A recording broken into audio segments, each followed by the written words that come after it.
कक्षा 12 मैथमेटिक्स छात्रों, ये हमारी वीडियो नंबर 13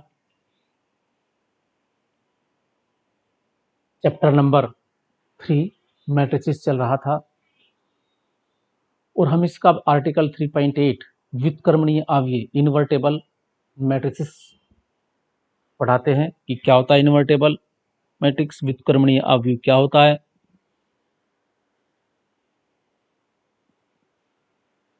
ये भी एक वर्ग अवयव में ही डिफाइन है, अर्थात जब हम किसी व्युत्क्रमणीय अवयव की बात करते हैं तो वो वर्ग अवयव की बात होती है, उसमें वर्ग अवयव में ही ये डिफाइन है। माना परिभाषा में दी हुई है, माना कोटि m यानी ऑर्डर m का एक वर्गावयव है, एक अन्य वर्गावयव एक अन्य वर्गावयव का अस्तित्व इस प्रकार है, यानी हम एक ऐसा अवयव ज्ञात कर लें, यानी a गुणा b बराबर या b गुणा a वो i के बराबर हो जाए, तत्समक अवयव के बराबर है। तो जो b को हम b अवयव को a का व्युत्क्रम अवयव कहते हैं। इस b को हम a इनवर्स से डिनोट करेंगे, इसे a इनवर्स द्वारा निरूपित करते हैं। इस दशा को हम a व्युत्क्रमणीय, इस दशा में अवयव a व्युत्क्रमणीय अवयव कहलाता। थोड़ा समझें इसे। देखो, मेरे पास एक अवयव a है और एक अवयव b है मेरे पास कोई ऐसा। अब मैं दोनों की मल्टीप्लाई और मैं मल्टीप्लाई करके देखता हूं, ये एक तत्समक अवयव है क्रम का, ये i है, ये भी इक्वल टू i। फिर मैंने b की b की a में मल्टीप्लाई करी तो वो भी यही आता है। तो इसका मतलब ये हुआ A B equal to B A यानी इक्वल टू आई। तो b जो है a का व्युत्क्रम है, b a का व्युत्क्रम है, या जिसे हम a इनवर्स कहते हैं। तो ये हमारे पास इस a का व्युत्क्रम अवयव कहलाया, यानी a इनवर्स कहलाया।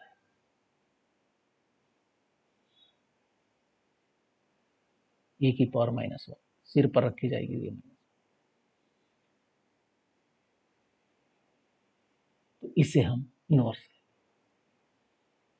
या हम उल्टा बोल दें, अगर b अवयव है तो a को हम b इनवर्स कर सकते। b का व्युत्क्रम, जब हमारे पास b a का व्युत्क्रम है तो हम ऐसे ही बोल सकते हैं b का व्युत्क्रम a है।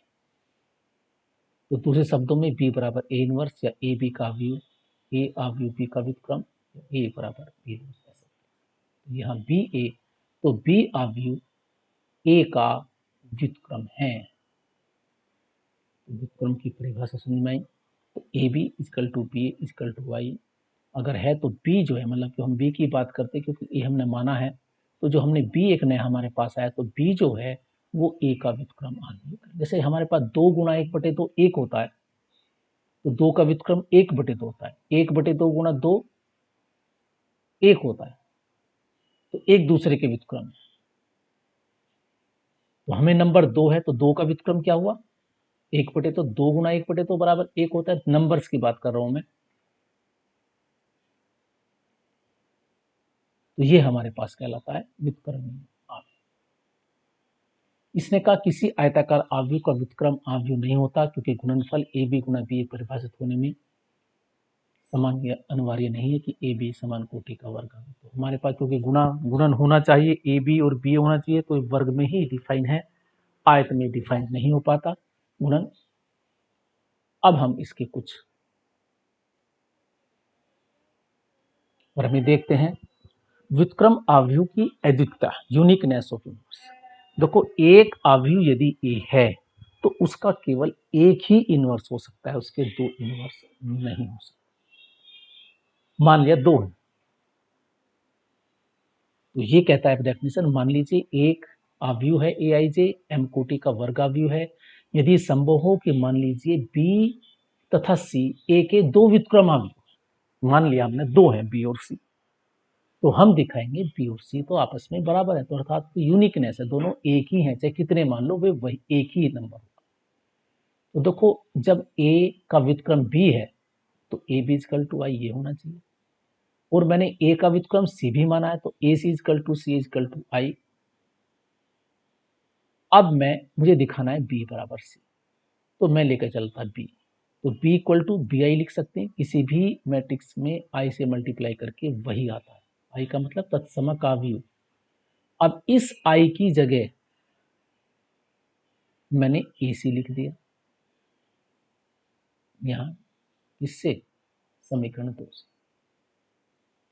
अब मैंने यहां क्या किया, क्रम विनिमय का नियम लगाया, इसे घुमा दिया,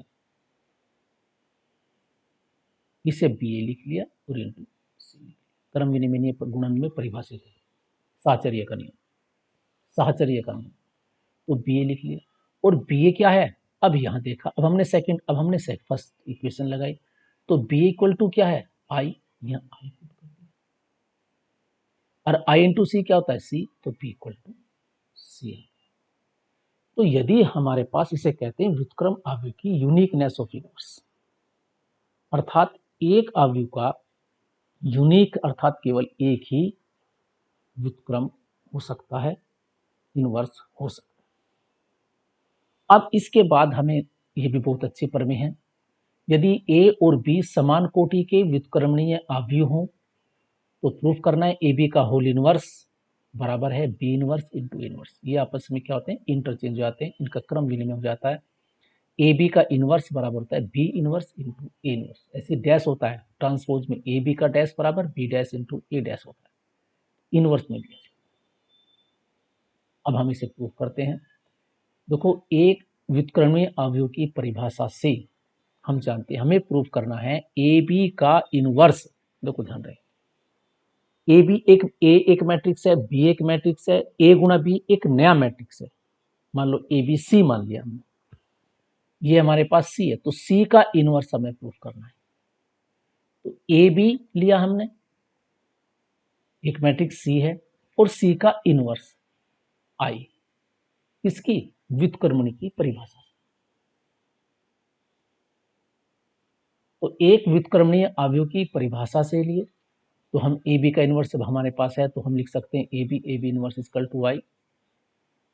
अब हमने दोनों पक्षों में ए इनवर्स से मल्टीप्लाई कर दिया, इसने कहा ए इनवर्स में दोनों पक्षों से पूर्व गुण, पूर्व का मतलब पहले, पहले ये और इधर, अब देखो ये आ गया, ये ए इनवर्स आई।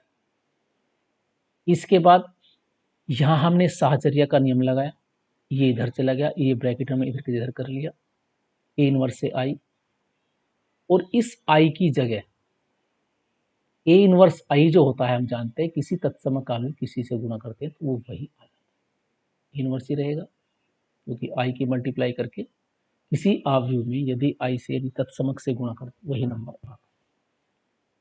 तो ए इनवर्स आई हो गया, हम जानते हैं ए इनवर्स ए, क्योंकि ए एक व्युत्क्रमणीय अवयव है, ए इनवर्स ए आई ले लिया, बी आई बी फिर बी हो गया, हम जानते हैं आई से मल्टी बी, फिर हमने फिर साहचर्य का नियम लगाया, फिर ये हमारे पास B, A B inverse equal to B inverse.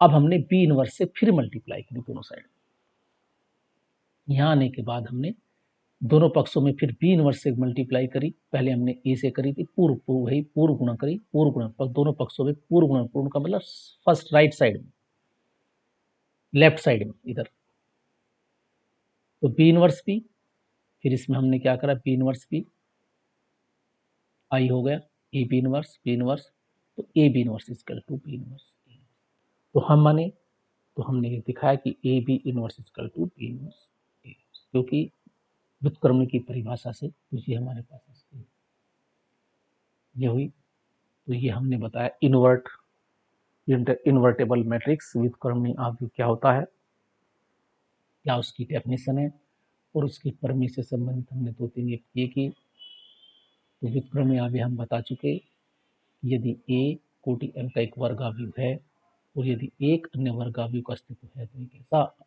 अवयव का अस्तित्व है जो A B equal to B A, तो बी ए का इनवर्स कहलाता है। छात्रों इस वीडियो को देखें ध्यान से, थैंक यू।